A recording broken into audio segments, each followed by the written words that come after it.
Okay, our final chapter is chapter 14, and we're now moving down into South America.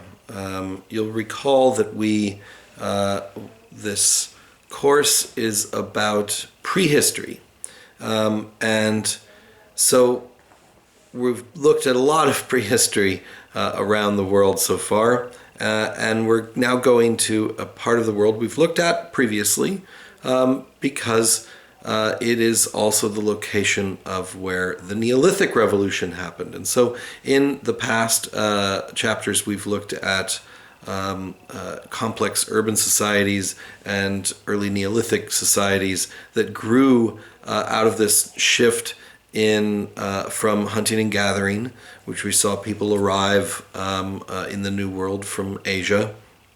And we see hunting and gathering practices continue for many, many thousands of years until the development of domesticated plant and animal species in this location in the Andes area of the South America.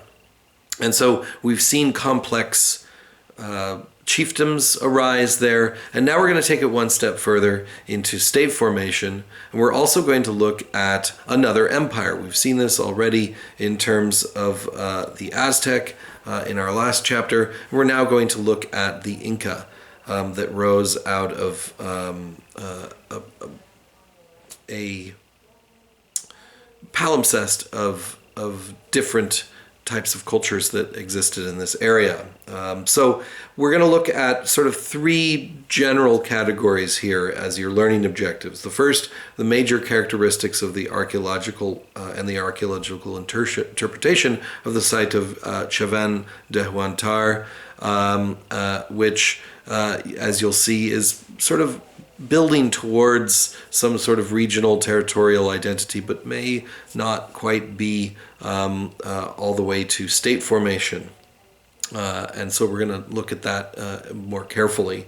We're also going to see a few emerging states that started to arise, some contemporary with one another. And so we'll look at the emerging social complexity in the Moche and the Nazca societies, and look at their emphasis on the role of feasting to hold societies together, and violence as well.